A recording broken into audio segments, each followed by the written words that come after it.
오늘 우리가 다룰 사건은 콜로라도 에스펀에서 발생한 이야기입니다. 에스펀은 유명한 스키 명소로 아름다운 버터밀크 산과 다양한 수공예품 시장으로 유명한 곳입니다. 이곳만의 여유로운 분위기는 많은 유명인사와 부유층을 휴가로 이끌었죠. 하지만 2014년 현지의 사교계 여성 명사였던 낸시 피스터가 갑작스럽게 살해를 당하면서 사람들에게 큰 공포를 안겼습니다. 과연 무슨 일이 벌어진 걸까요? 안녕하세요. 미스터리 수사국에 오신 것을 환영합니다. 지금부터 이 사건 속으로 함께 들어가 보겠습니다. 1956년 7월 4일 낸시는 미국 아이다호에서 태어났습니다. 얼마 지나지 않아 가족들은 콜로라도로 이사해 에스펀 근처 교회에 정착했습니다. 그들의 가문 역사는 에스펀의 발전과 깊은 연관이 있습니다. 1958년 낸시의 아버지 아트는 가족이 운영하던 목장을 버터밀크 스키 리조트로 성공적으로 전환시켰습니다. 가족에게 막대한 부를 가져다 줬을 뿐만 아니라 마을 경제 발전에도 크게 기여했습니다. 그래서 지역에는 그들의 성을 딴 거리도 생겼습니다. 낸시의 정체성에 대해 오랜 친구 밥은 이렇게 말했습니다. 그녀는 특권이 넘치고 매우 귀하게 자랐어요. 그녀는 마치 그런 삶이 당연한 것처럼 살았죠. 낸시의 어머니 베티도 평범한 사람은 아니었습니다.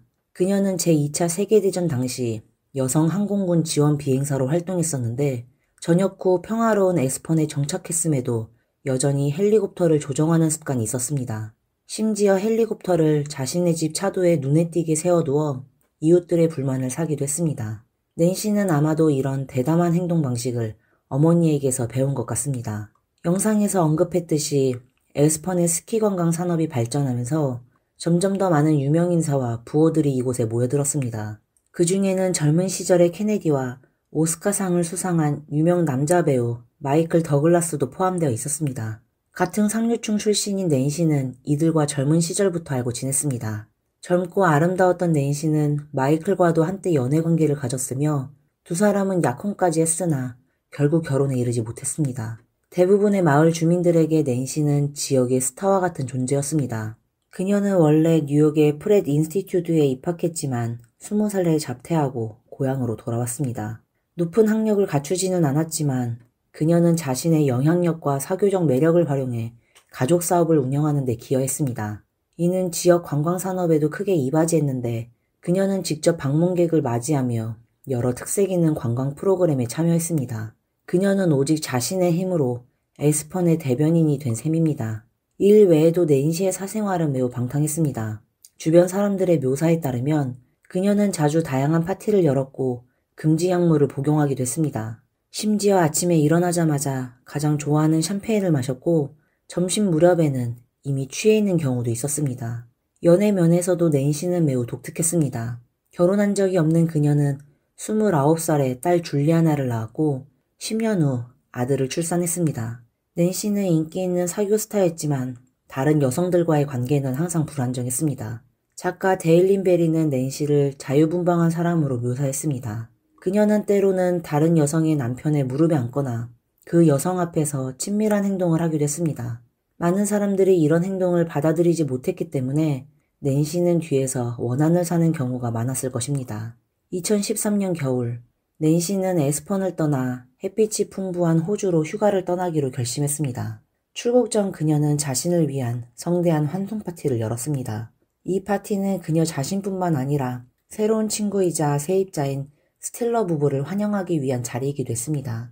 스틸러 부인의 이름도 낸시였기 때문에 구분을 위해 그녀를 스틸러로 부르겠습니다. 남편의 이름은 윌리엄이었지만 친구들은 그를 트레이라고 더 자주 불렀습니다. 스틸러는 원래 세계적으로 유명한 백합 연구 전문가였고 남편 트레이는 은퇴한 마취과 의사였습니다. 두 사람 모두 높은 지능을 가지고 있었지만 트레이는 나중에 심각한 신경계 질환을 앓게 되었습니다. 이는 그가 일을 그만두게 만들었고 한때 부유했던 그들의 가정을 채무 위기로 몰아넣었습니다. 새로운 시작을 위해 스틸러는 남편과 함께 많은 노력을 했습니다. 그녀는 의과대학으로 돌아가 미용주사 및 레이저 미용 기술을 배우기도 했습니다. 2013년 10월 스틸러 부부는 신문에서 낸시의 임대 광고를 발견했습니다. 두 사람은 예전의 부유한 삶으로 돌아가길 희망했고 평화롭고 아름다운 에스펀은 그들에게 완벽한 시작처럼 보였습니다. 낸시는 자신의 넓은 주택 일부를 단기 임대하려 했고 스틸러는 이를 계기로 현지에서 스파 사업을 준비하려 했습니다. 여기서 어떤 시청자들은 낸시가 부자라면서 왜 집을 빌려주느냐고 의문을 가질 수 있습니다. 일부 자료에 따르면 낸시의 가문은 매우 부유했지만 그녀가 개인적으로 쓸 수 있는 금액은 그녀의 생활비를 충당하기에 부족했습니다. 게다가 금전적인 이유가 아니라면 이렇게 자존심 강한 사교계 인물이 자신의 집을 다른 사람과 공유할 이유를 상상하기 어려웠을 것입니다. 낸시가 임대한 부분은 2층의 3개 침실과 3개의 욕실로 구성되어 있었으며 임대 기간은 그녀가 호주로 휴가를 떠나는 3개월 동안이었습니다. 임대료는 12,000달러, 약 1677만 원으로 책정되었습니다. 그녀는 심지어 세입자 부부에게 한 달 먼저 와서 무료로 함께 지내며 마을의 시설을 안내하고 자신의 친구들을 소개해주는 등 매우 친절했습니다. 모든 준비를 마친 후 낸시는 비행기를 타고 호주로 떠났습니다. 2014년 2월 22일 낸시는 에스펀으로 돌아왔고 그녀의 절친인 캐시 카펜터가 공항으로 그녀를 마중 나왔습니다. 두 사람은 함께 주말을 보냈고 월요일이 되자 캐시는 출근했습니다. 이후로는 낸시와 연락이 닿는 사람이 거의 없었지만 크게 걱정하는 사람은 없었습니다. 낸시가 친구 밥에게 보낸 문자에서 시차 적응으로 인해 매우 피곤하다고 했고 간신히 잠을 잔다고 했기 때문입니다. 사람들은 단순히 그녀가 너무 지쳐서 연락이 되지 않는 것이라고 생각했습니다. 하지만 2월 26일 수요일 저녁이 되자 캐시는 걱정되기 시작했습니다. 두 사람이 헤어진 이후로 낸시가 이틀 동안 전화를 받지 않았고 그녀가 예정된 투어 가이드 업무에도 나타나지 않았기 때문입니다. 친구가 걱정된 캐시는 차를 몰고 낸시의 집으로 가보기로 결심했습니다. 1991년에 낸시의 아버지 아트가 직접 지은 이 집은 밤에 유난히 조용해 보였습니다. 캐시는 집 안으로 들어갔지만 낸시의 모습은 보이지 않았습니다. 주인 침실의 침대는 매우 어수선했고 이불은 침대에서 흘러내려 있었습니다. 심지어 침대 시트는 한쪽에서 벗겨져 매트리스가 드러나 있었습니다. 가까이 다가가 관찰한 캐시는 침대 머리맡에서 작은 핏자국을 발견하며 불안해졌습니다. 이어서 방 안에 붙박이 옷장이 잠겨있는 것을 발견하자 그녀의 공포는 최고조에 달했습니다. 절친한 친구로서 캐시에게는 여분의 열쇠가 있었습니다. 그녀는 떨리는 손으로 열쇠를 사용해 옷장을 열었습니다. 그리고 옷장 안의 광경을 보고 즉시 경찰에 신고 전화를 걸었습니다. Oh my god! Oh my god! Oh my god! Oh my god! Oh my god! 911, what is the address of the emergency? Help me! Oh my god! Oh, Ma'am, tell me exactly what happened. oh, okay. My friend had it. I got my friend in the closet. She's dead! What is your name, ma'am? I'm Kathy Carpenter. Okay, is your friend a male or a female? Female Nancy sister! 곧이어 경찰이 현장에 도착했지만 낸시는 이미 숨이 멎은 상태였습니다. 57살이었던 그녀는 침대 시트, 담요, 쓰레기 봉투로 여러 겁 쌓여 있었고 잠옷 차림이었습니다. 그녀의 몸에는 충격적인 큰 상처가 있었는데 경찰은 이것이 벌목 도구에 의해 생긴 상처일 가능성이 높다고 판단했습니다. 부검 결과 낸시의 몸에는 방어원이 없었습니다. 이는 그녀가 잠든 상태에서 공격을 당했음을 시사합니다. 놀라운 점은 그녀의 사망 원인이 이 거대한 상처가 아니었다는 것입니다. 사망 원인은 오른쪽 이마와 관자놀이 부위가 둔기로 맞은 것이었습니다. 이 둔기는 망칠 가능성이 높았으며 그녀의 얼굴 전반에 여러 차례 가격 흔적과 심각한 부종을 남겼습니다. 보고에 따르면 낸시는 공격 초기 단계에서 머리를 반복적으로 맞아 즉시 사망했을 것으로 보입니다. 앞서 911 신고 전화에서 캐시는 매우 당황한 듯 보였고 낸시를 진심으로 걱정하는 듯 했습니다. 그러나 바로 이 신고가 경찰의 의심을 불러일으켰습니다. 낸시의 시신은 원래 여러 천으로 덮여 있었고 마치 세탁해야 할 더러운 옷더미처럼 보였습니다. 따라서 누군가 의도적으로 그 천을 걷어내지 않는 한 낸시가 그 아래 있다는 것을 알 수 없었습니다. 하지만 이상하게도 캐시는 자신이 이불을 움직이지 않았다고 주장했습니다. 그렇다면 어떻게 낸시가 그 아래 있다는 것을 알았을까요? 더욱 이상한 점은 낸시가 사망한 다음 날 캐시가 가지고 있던 예비 열쇠로 낸시의 금고를 열어 비싼 반지 2개와 6,000달러, 약 838만 원을 가져갔다는 것입니다. 경찰이 두 사람의 관계를 깊이 조사한 결과 겉으로 보이는 만큼 좋은 관계는 아니었던 것으로 드러났습니다. 캐시는 낸시의 친구이자 조수로서 낸시에게 의존적인 존재였지만 성격이 오만하고 방탕한 낸시는 자주 캐시와 갈등을 빚었습니다. 외부 사람들은 낸시가 캐시에게 잘해주지 않는다고 비판하기도 했습니다. 그렇다면 금전 문제와 감정적인 갈등이 쌓이면서 캐시가 분노에 살인을 저지르고 무고한 척 신고한 것은 아닐까요? 경찰의 의심에 캐시는 즉시 다른 용의자로 스틸러 부부를 지목했습니다. 캐시의 입을 통해 이 사건의 또 다른 이야기가 드러났고 평화로워 보이는 에스펀 뒤에 숨겨진 어두운 면을 엿볼 수 있었습니다. 인터뷰에서 스틸러는 낸시에 대해 이렇게 묘사했습니다. The minute I gave her the money, I became a slave. 원래 양측이 합의한 임대료는 12,000달러, 약 1677만 원이었으며 스틸러 부부는 절반을 먼저 지불하고 몇 주 안에 나머지 절반을 지급하기로 했습니다. 함께 지내는 동안 두 사람은 이미 낸시의 생활 방식에 대해 많은 불만을 품게 되었습니다. 스틸러는 낸시가 사생활을 전혀 존중하지 않는 사람이라고 불평했습니다. 낸시는 심지어 아무것도 입지 않는 상태로 그녀의 남편 트레이 앞에 나타나기도 했습니다.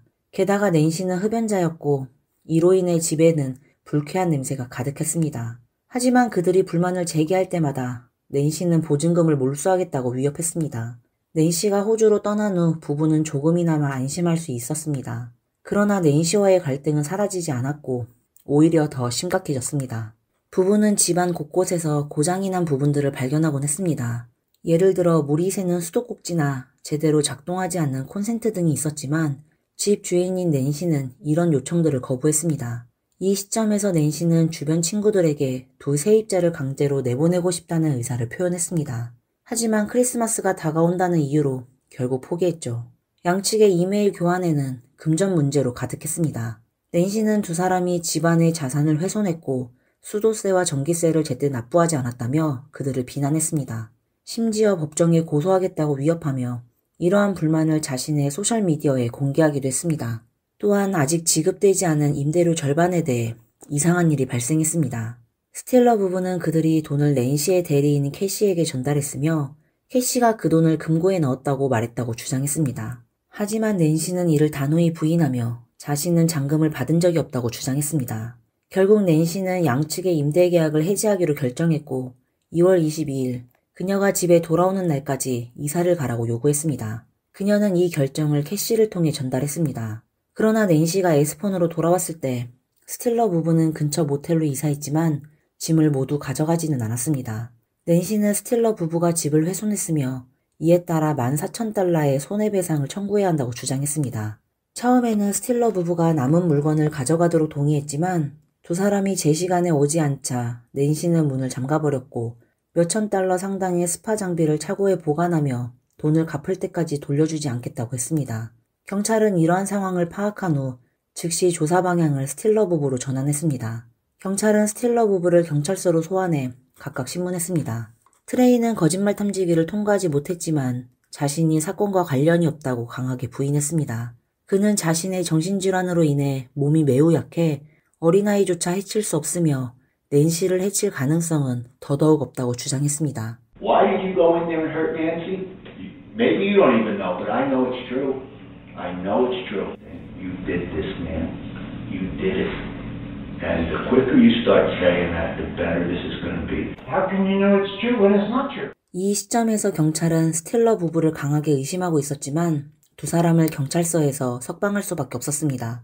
그 이유는 간단했습니다. 그들이 살인사건을 저질렀다는 직접적인 증거가 없었기 때문입니다. 사건 발생 5개월 전부터 그들은 낸시가 사망한 그 집에서 거주하고 있었으며 집 곳곳에서 그들의 DNA가 발견되었습니다. 이는 분석에 큰 의미가 없었습니다. 하지만 이어진 몇 가지 중요한 증거물이 경찰의 수사 방향을 명확히 했습니다. 낸시의 집에서 나온 스틸러 부부는 근처 자동차 모텔에서 머물고 있었습니다.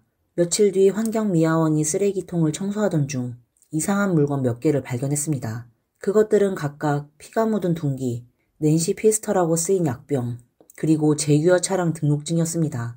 이 차량은 스틸러 부부 명의로 등록된 차량이었습니다. 문제의 쓰레기통은 스틸러 부부가 머물고 있던 모텔에서 불과 100m도 채 떨어져 있지 않은 곳에 있었습니다. 환경미화원은 이 사건에 대해 들은 적이 있었기 때문에 증거물에 손을 대지 않고 바로 경찰에 신고했습니다. 경찰이 추가로 조사한 결과 둔기로 보이는 도구에서 낸시의 DNA가 검출되었습니다. 뿐만 아니라 이러한 물건들을 감싼 비닐봉투에서는 트레이의 DNA도 발견되었습니다. 이외에도 모텔 직원들은 수사에 큰 도움을 주었습니다. 그들은 스틸러 부부의 모텔방 외부에서 이상한 열쇠 하나를 발견했는데 조사 결과 이 열쇠는 낸시의 침실에 있는 붙박이 옷장의 열쇠, 즉 낸시의 시신이 발견된 장소의 열쇠였습니다. 이번에는 사건이 큰 전환점을 맞았습니다. 2014년 3월 3일 사건 발생 약 일주일 만에 경찰은 스틸러 부부를 체포하는 데 성공했습니다. 물론 캐시의 혐의가 완전히 벗겨진 것은 아니었습니다. 경찰의 신문 영상에서 캐시는 처음에는 자신이 낸시의 몸에 손을 대지 않았다고 주장했습니다. 그러나 이후 그녀는 낸시의 머리를 봤다고 격양된 목소리로 말했지만 낸시는 하얀 천으로 덮여 있었기에 이러한 발언은 앞뒤가 맞지 않았습니다. 이 때문에 경찰은 캐시가 스틸러 부부와 공모해 낸시를 살해했을 가능성을 의심했습니다. 사건 발생 3주 후 경찰은 1급 계획적 상해죄로 캐시를 체포했습니다. 이는 사건 당일 스틸러가 캐시에게 여러 차례 전화를 걸었다는 사실이 밝혀졌기 때문입니다. 하지만 캐시는 줄곧 자신이 무죄라고 주장했습니다. 예심을 2주 앞둔 시점에서 트레이가 돌연 경찰에 접촉해 할 말이 있다고 밝혔습니다. 놀랍게도 그는 자신의 죄를 인정하고 유죄 협상을 하겠다고 제안했습니다. 트레이는 자신이 이 사건의 유일한 범인이라고 주장하며 아내와 캐시는 사건에 무관하다고 말했습니다. 경찰 조사 영상에서 그는 사건의 전말을 자세히 설명했습니다. The first one, I can't say that I was giving any great thought to what I was doing or how I was doing it. 그의 진술에 따르면 사건은 다음과 같이 전개되었습니다. 트레이는 아내가 깊이 잠든 틈을 타 모텔을 몰래 빠져나와 차를 몰고 낸시의 집으로 향했습니다. 그는 조용히 집 안으로 들어가 침실로 갔고 낸시가 잠들어 있는 것을 발견했습니다. 그녀는 그의 부름에도 전혀 반응하지 않았습니다. 잠든 낸시를 보며 트레이는 극도의 분노를 느꼈습니다. 그는 평생 느껴온 억울함과 분노가 이 순간 모두 폭발했다고 진술했습니다. 낸시가 대가를 치러야 한다고 생각한 그는 곧바로 아래층으로 내려가 범행 도구와 주황색 연장 코드, 비닐봉투를 집어들고 다시 낸시의 침대로 돌아갔습니다.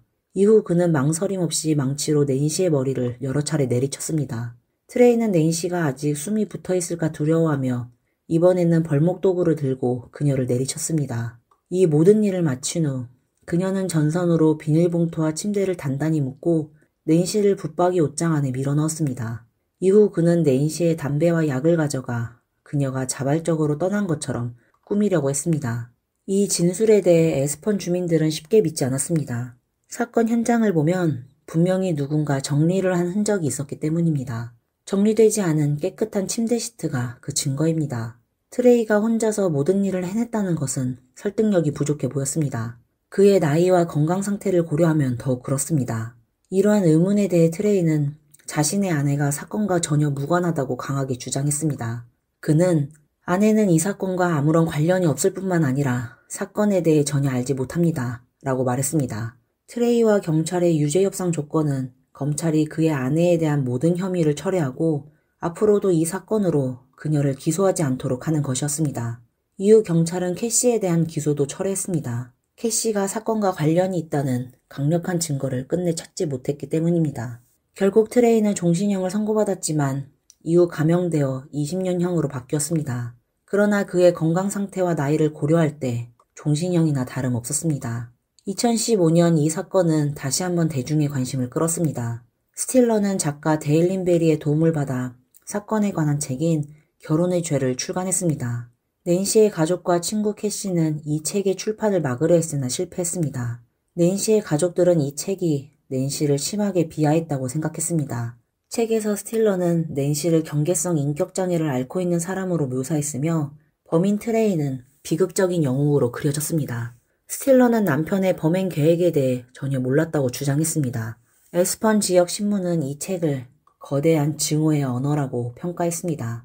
사건 이후 스틸러는 인터뷰에 응했습니다. 진행자는 그녀에게 사건 당시 그녀의 휴대전화 신호가 왜 범행 현장에서 발견되었는지를 물었습니다. 이에 대해 스틸러는 남편의 휴대전화가 방전되어 자신의 휴대전화를 사용했기 때문이라고 강하게 주장했습니다. 그녀는 만약 자신이 범행을 도왔다면 사건을 더 철저히 은폐하려고 노력했을 것이며 단순히 정리만 하지는 않았을 것이라고 반박했습니다. 2015년 8월 6일 트레이는 67살의 나이로 감옥에서 사망했는데 부검 결과 그는 스스로 생을 마감한 것으로 확인되었습니다. 사인은 깨진 볼펜의 플라스틱 조각을 삼킨 것이었습니다. 사망 직전 그는 아내와 이혼 절차를 막 시작한 상태였습니다. 이후 스틸러는 자신의 성을 본래 성인 메슨으로 변경했고 파산을 선언했습니다.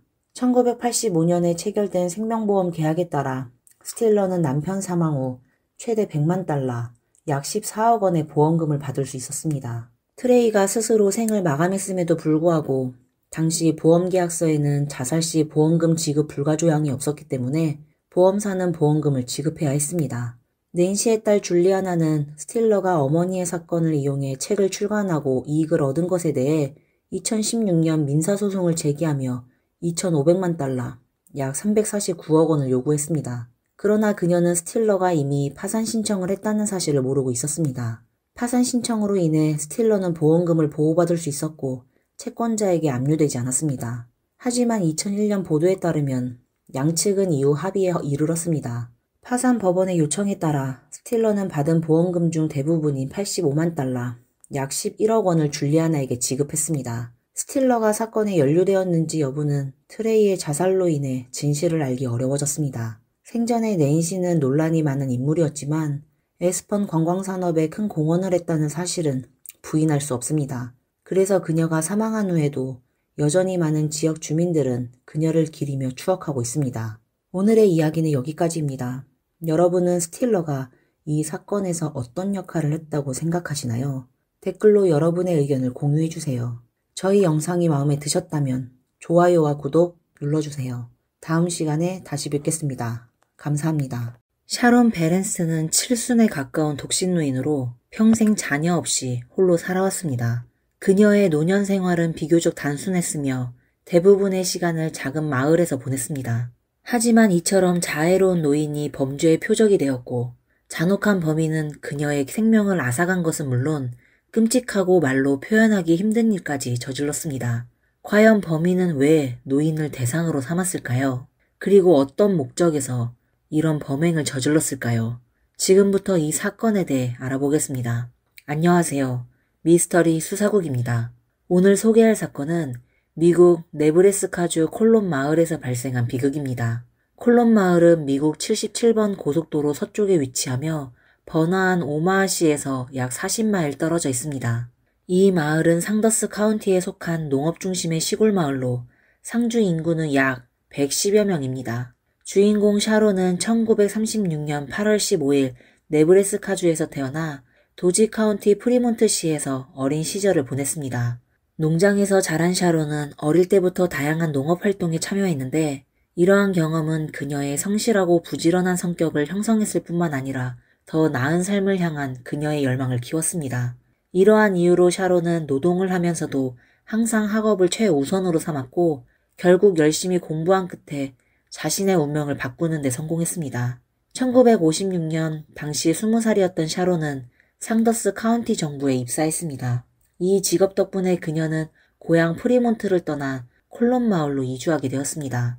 이후 37년 동안 샤론은 평범한 회계사로 시작해 카운티 정부의 재무 담당자로 승진했으며 뛰어난 업무 능력 덕분에 여러 중요한 직책도 겸임했습니다.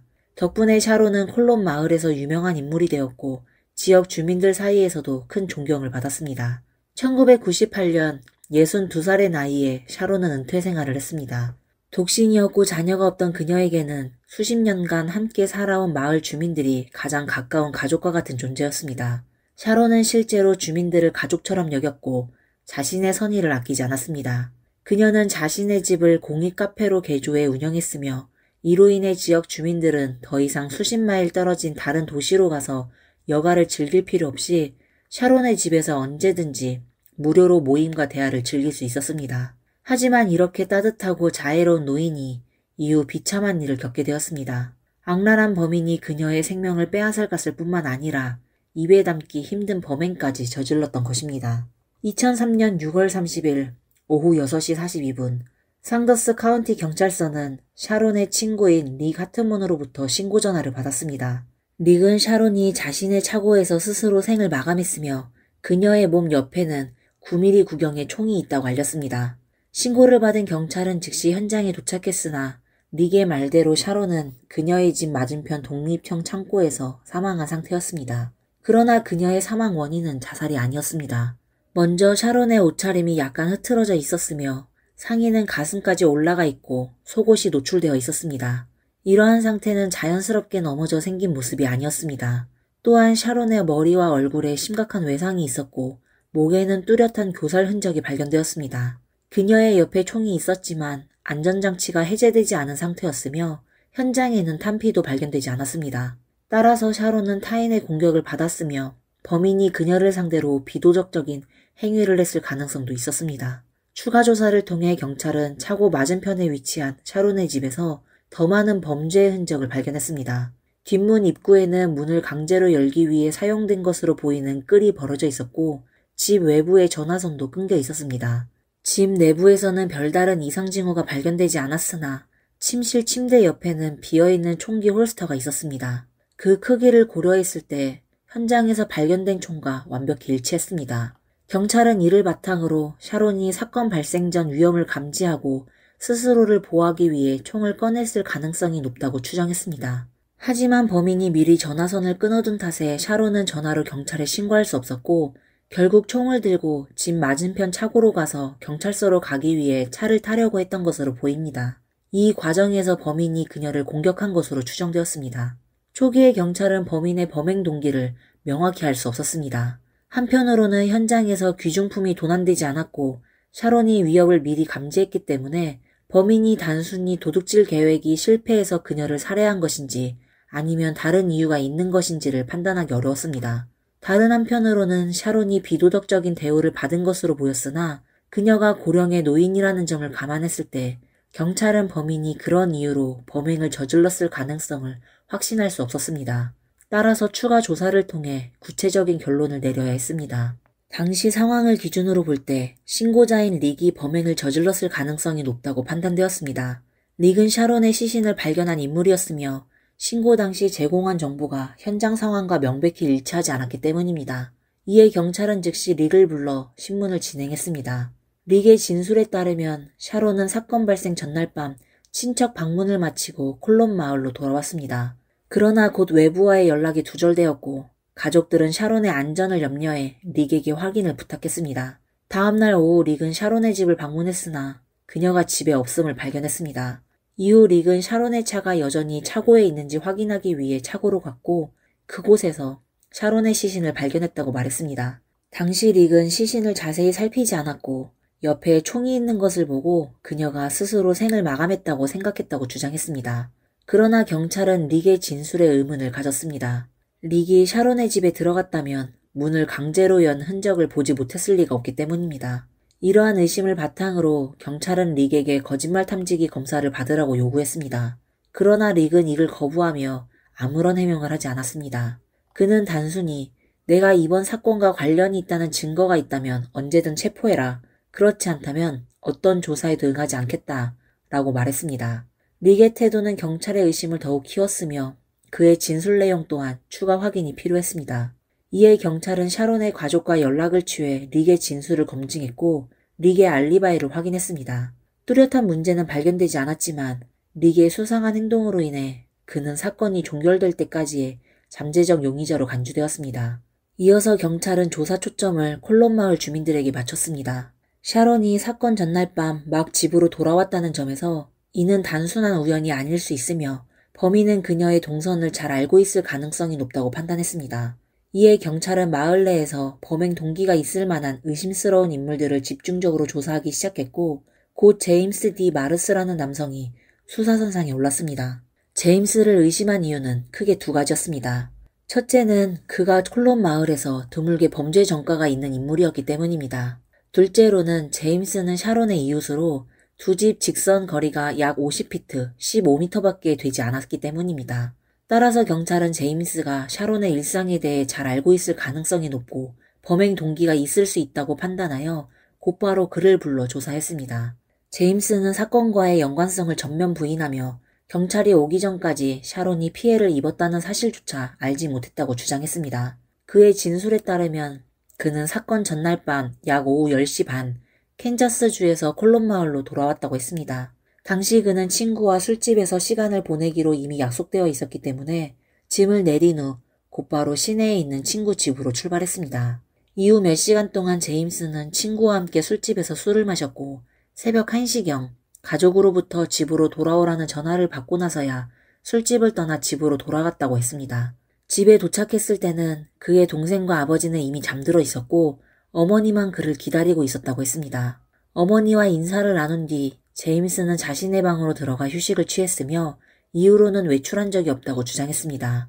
제임스의 진술은 그의 친구와 어머니의 확인을 통해 뒷받침되었습니다. 그러나 그의 집이 샤론의 집 바로 뒤에 위치해 있다는 점에서 범행을 저지른 뒤 빠르게 자신의 방으로 돌아갈 가능성을 완전히 배제할 수는 없었습니다. 따라서 제임스 역시 잠재적 용의자로 간주되었으나 이전의 릭보다 의심의 정도는 덜했습니다.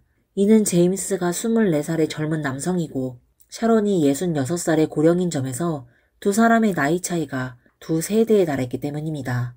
경찰은 제임스가 최소한 성적 범죄를 동기로 삼아 범행을 저질렀을 가능성이 낮다고 판단했고 이로 인해 범행 동기의 일부는 제외되었습니다. 하지만 경찰이 조사를 마무리하려던 순간 제임스는 갑자기 이번 사건과 관련이 있을지도 모르는 한 가지 사실을 떠올렸습니다. 제임스의 진술에 따르면 샤론은 한 배송 트럭 기사와 매우 껄끄러운 관계를 유지하고 있었습니다. 그 원인은 이 트럭 기사가 종종 한밤중에 샤론의 집 앞에 트럭을 세우고 엔진을 가동시켰으며 그 소음이 샤론의 수면에 심각한 영향을 미쳤기 때문입니다. 샤론은 여러 차례 이 기사와 문제를 해결하려 했지만 상황은 전혀 나아지지 않았고 결국 두 사람은 자주 언쟁을 벌이며 가끔 과격한 행동도 이어졌습니다. 제임스는 이 점을 들어 샤론의 사망이 이 트럭 기사와 관련이 있을 가능성을 제기했습니다.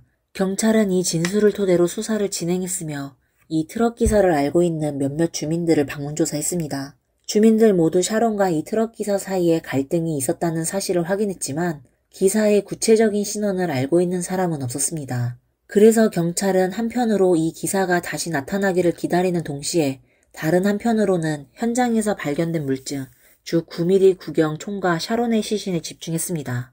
약 일주일 후 경찰은 세부적인 감식 결과를 받았습니다. 물증 검사 결과 총기의 홀스터와 손잡이에서 지문이 발견되었으나 모두 샤론의 지문이었고 범인의 지문은 아니었습니다. 그러나 시신 검사 결과는 경찰에 중요한 단서를 제공했습니다. 샤론의 사망 원인은 질식으로 확인되었으며 사망 시간은 발견되기 전날 밤, 즉 6월 29일 밤부터 30일 새벽 사이로 추정되었습니다. 또한 법의학자는 샤론이 비도덕적 행위를 당했음을 확인했는데 이는 그녀의 하체에 찢어진 흔적이 있고 속옷에서 범인이 남긴 소량의 생물학적 증거가 발견되었기 때문입니다. 그러나 증거의 양이 너무 적어 지역 법의학자는 이를 분석할 수 없었고 경찰은 샤론의 속옷을 주 법의학 사무소로 보내 증거를 추출하기로 했습니다. 이 증거를 기다리는 동안 경찰은 트럭 기사를 대상으로 추가 조사를 진행했습니다. 공교롭게도 이틀 후 그 트럭 기사가 다시 콜론 마을에 나타났습니다. 경찰은 즉시 그를 소환해 조사했지만 그는 조사에 대해 다소 저항적인 태도를 보였습니다. 그는 샤론과 갈등이 있었다는 점을 간단히 인정했지만 세부적인 내용을 밝히지 않은 채 일을 해야 한다며 경찰서를 떠나려고 했습니다. 하지만 경찰은 이를 쉽게 넘길 수 없었고 그에게 거짓말 탐지기 검사를 요청했습니다. 그는 이를 거부했지만 일을 빨리 끝내고 싶다는 이유로 자신의 알리바이를 제공했습니다. 요금 영수증에 따르면 사건이 발생한 시각에 그는 다른 도시에 있었기 때문에 범행을 저지를 수 없었습니다. 이 단서까지 끊기자 경찰은 더 이상 조사할 만한 용의자가 없게 되었습니다. 하지만 범인이 남긴 생물학적 증거가 너무 적어 채증이 성공할 가능성이 낮았기에 만일의 사태에 대비해 추가적인 조사를 이어갔습니다. 경찰은 콜론 마을의 최근 신고 기록을 정리하며 본 사건과 연관성이 있을 가능성이 있는 다른 범죄 사건을 찾기 시작했습니다. 곧 무수 암모니아 절도 사건이 경찰의 관심을 끌었습니다. 무수 암모니아는 엄격히 관리되는 화학 원료로 비료로 사용되거나 불법 약물을 합성하는 데 사용될 수 있습니다. 따라서 이러한 절도 사건은 종종 불법 약물 판매자와 연관이 있습니다. 더욱이 무수 암모니아가 도난당한 농장의 주인이 샤론의 집 근처에 살고 있었기 때문에 경찰은 샤론이 별도를 목격하여 화를 자초했을 가능성을 의심했습니다. 이 정보를 바탕으로 경찰은 지역과 주변 지역에 등록된 약물 중독자들을 신문했습니다. 몇 주에 걸친 노력 끝에 경찰은 무수 암모니아를 훔친 범죄 조직을 체포하는 데 성공했으나 샤론 사건의 범인은 이들 중에 없었습니다. 이 조직의 구성원 모두 충분한 알리바이를 가지고 있어 본 사건과는 관련이 없었습니다. 사건 발생 이후 한 달이 넘도록 범인을 잡지 못하자 콜론 마을 주민들은 불안에 떨기 시작했습니다. 주민들은 범인이 다시 범행을 저지를까 두려워했습니다. 이런 긴장된 분위기 속에서 범인의 정체에 대한 소문이 마을에 퍼지기 시작했고 가장 많이 의심을 받는 인물은 본 사건 초기 용의자로 지목된 릭이었습니다. 한편 릭은 기혼자였음에도 불구하고 샤론의 집을 자주 방문했고 심지어 샤론의 집 열쇠까지 가지고 있었습니다. 이 때문에 지역 주민들은 릭과 샤론 사이에 부적절한 관계가 있었을 가능성을 의심했습니다. 또 다른 의심스러운 점은 샤론의 형제자매가 사건 이후 그녀의 유품을 정리하기 위해 경매를 열었을 때 발생했습니다. 릭은 이 경매에 참석했는데 그는 샤론이 생전에 사용했던 침대 매트리스 하나만 구입했습니다. 일반적으로 중고 침대 매트리스는 사적인 물건으로 잘 거래되지 않으며 더군다나 이전 소유자가 범죄 피해자였다는 점에서 이런 물건을 사는 일은 드뭅니다. 이러한 이유로 콜론 마을 주민들 중 절반 가까이는 릭을 의심했고 그가 외도 사실을 숨기기 위해 샤론을 해쳤을 가능성을 제기했습니다. 또한 매트리스를 구매한 이유가 매트리스에 남아있을 생물학적 증거를 없애기 위한 것이라는 추측도 나왔습니다. 이러한 소문은 단순한 추측일 뿐 수사 근거로 삼을 수 없었지만 릭이 이전에 경찰 조사에 협조하지 않았던 점과 소문의 타당성을 고려했을 때 경찰은 이 정보를 바탕으로 다시 릭을 조사하기로 했습니다. 이번 조사에서 릭의 태도는 이전과 분명히 달랐습니다. 아마도 여론의 압박 때문이었을 가능성이 높았으며 릭은 이번에는 거짓말 탐지기 검사를 받겠다고 동의했습니다. 그러나 거짓말 탐지기 결과 릭은 몇 가지 중요한 질문에 대해 사실대로 답하지 않았다는 점이 드러났습니다. 이로 인해 경찰은 릭에 대한 의심을 더욱 키우게 되었고 그의 생물학적 정보를 채취하겠다고 요청했습니다. 릭은 다소 망설였지만 거짓말 탐지기에서 실패한 사실 때문에 이를 거부할 여지가 없었고 결국 경찰은 그의 생물학적 정보를 성공적으로 채취할 수 있었습니다. 이로써 경찰은 모든 조사 작업을 마쳤고 이제는 법의학팀이 범인의 생물학적 증거를 성공적으로 추출해 주기를 기대할 수밖에 없었습니다. 약 6개월 후 경찰은 다소 엇갈린 결과를 얻게 되었습니다. 증거 채취는 성공적으로 이루어졌지만 범인의 DNA와 릭의 DNA가 일치하지 않았던 것입니다. 이 결과는 경찰에게 큰 충격을 주었습니다. 당시 상황으로 볼 때 릭보다 더 의심스러운 인물은 없었기 때문입니다. 하지만 다행히도 사건에는 또 다른 용의자가 있었으니 바로 샤론의 이웃 제임스였습니다. 제임스는 전과 기록이 있는 인물이었기 때문에 그의 생물학적 정보는 이미 데이터베이스에 등록되어 있었습니다. 이에 비교 작업은 빠르게 진행되었고 결과는 경찰의 예상을 다시 뒤엎었습니다. 당시 24살이었던 제임스가 이 사건의 범인으로 확인된 것입니다. I was shocked to find out that James Mars was the perpetrator. We had never seen that type of violence out of him. This was very unexpected. I thought, my gosh, something's wrong here. I mean, you just can't believe it. I was hoping that they'd catch someone that I did not know the family. 2004년 4월 5일 경찰은 제임스를 상해 혐의로 체포했습니다. 이 소식은 콜론 마을 전체를 충격에 빠뜨렸습니다. 이는 단순히 제임스가 저지른 범죄 때문만이 아니라 샤론이 제임스의 성장을 거의 지켜본 인물이었기 때문입니다. 지역 주민들의 마음속에서 샤론은 마치 제임스의 할머니 같은 존재로 여겨졌기 때문에 그가 이런 일을 저질렀다는 사실은 누구도 예상할 수 없었습니다. 제임스는 처음에는 자신의 죄를 인정하지 않았지만 구치소에 수감된 후 몇몇 동료 수감자들에게 범행 과정을 자랑하듯 이야기했고 이 수감자들이 그를 신고했습니다.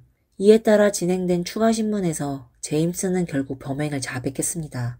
제임스의 진술에 따르면 사건 당일 그는 술집에서 많은 술을 마셨고 동시에 불법 약물을 흡입했습니다. 이로 인해 집으로 돌아온 뒤 정신적으로 매우 흥분된 상태였으며 뭔가 자극적인 일을 하고 싶다는 생각이 들었다고 합니다. 그때 그는 이웃 샤론을 떠올렸습니다. 제임스는 샤론이 경제적으로 여유가 있고 독거노인이라는 사실을 알고 있었기 때문에 몰래 그녀의 집에 들어가 값비싼 물건을 훔치려 했습니다.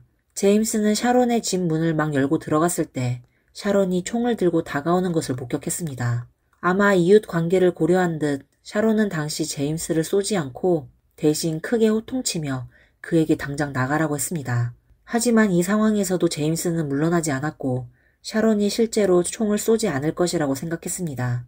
그는 집안에 숨으면서 범행을 계속할 기회를 엿보았습니다.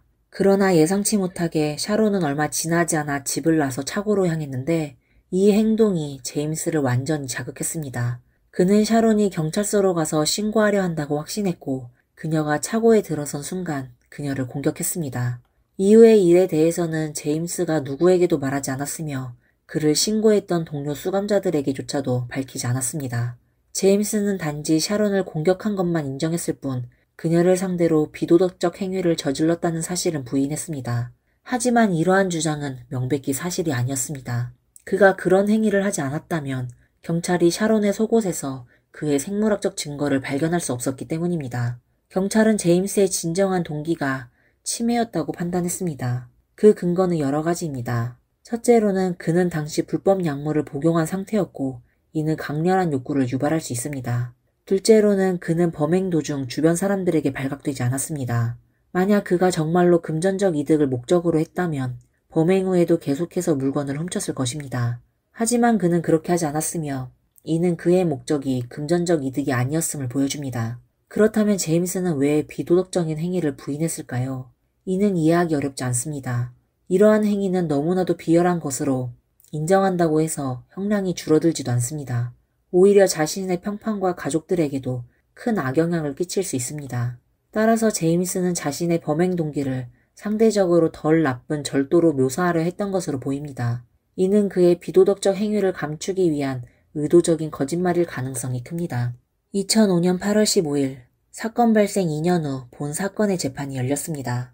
제임스는 상해죄로 종신형을 선고받았으며 가석방 없는 형이 확정되었습니다. When I found out there was a sexual assault that went along with the slaying, I was just furious. What kind of person would do something like this? You've got to be kidding me. And the community was appalled. I was happy that we finally got closure. He did it. He's locked up. Sharon was the one that suffered the ultimate loss. And that's what the investigators put in all those hours of work for and give her last voice. 오늘의 이야기는 여기서 마무리하겠습니다. 저희 영상이 마음에 드신다면 좋아요와 구독 부탁드립니다. 여러분의 응원에 진심으로 감사드리며 다음 시간에 다시 뵙겠습니다. 감사합니다.